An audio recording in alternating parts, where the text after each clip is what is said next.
সবাইকে স্বাগতম আমার চ্যানেল জুয়েলারি অরাতে। আজকে আপনাদের দেখাবো ঘরে থাকা পুরাতন চুড়ি দিয়ে কিভাবে এই চুড়ি জোড়া আমি তৈরি করেছি। তাহলে চলুন দেখে নেওয়া যাক। প্রথমে আমি নিয়ে নিয়েছি এক জোড়া চুড়ি। এই চুড়ি জোড়া আমার অনেক পুরাতন চুড়ি। তারপর আমি নিয়ে নিয়েছি লাচ্ছি সুতা।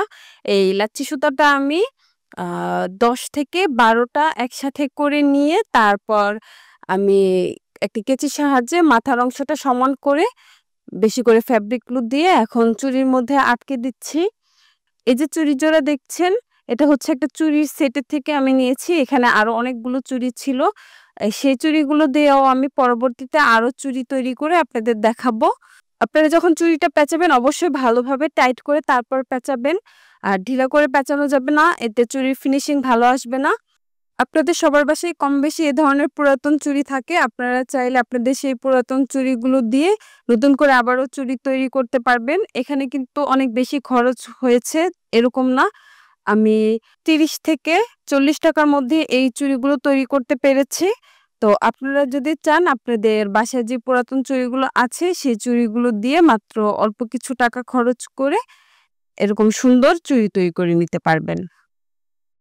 কথা বলতে বলতে আমার সুতাটা পেঁচিয়ে নেওয়া শেষ।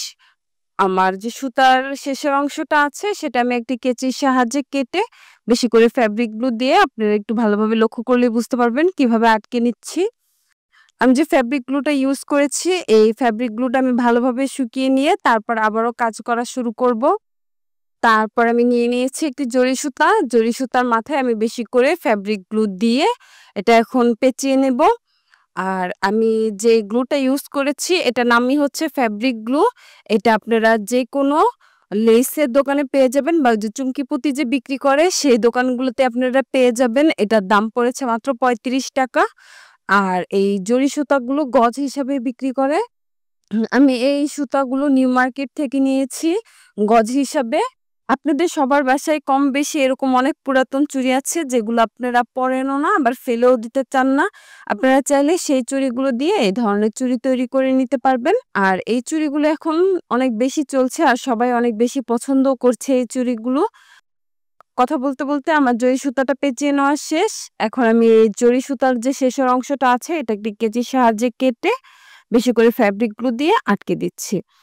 এই সুতাটা ভালোভাবে শুকিয়ে যাবার পর আমি এর মধ্যে বাদবাকি কাজ করব। আমি নিয়ে নিয়েছি কিছু চারকোনা মিরর। আপনারা চাইলে এখানে গোল মিরর বা অন্যান্য শেপেরও মিরর ইউজ করতে পারেন।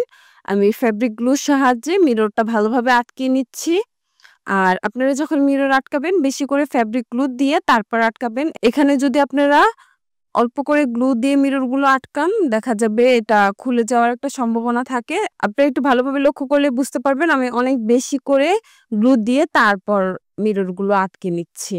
আপনাদের ফ্রেন্ডস এন্ড ফ্যামিলির মধ্যে অনেকেই আছে যারা এই ধরনের চুড়ি পরতে পছন্দ করে বা এরকম চুড়ি বানাতেও অনেক পছন্দ করে। আপনারা চাইলে আমার এই ভিডিওটি তাদের সাথে শেয়ার করতে পারেন যেন তারাও এই ধরনের চুড়ি বাসায় তৈরি করতে পারে।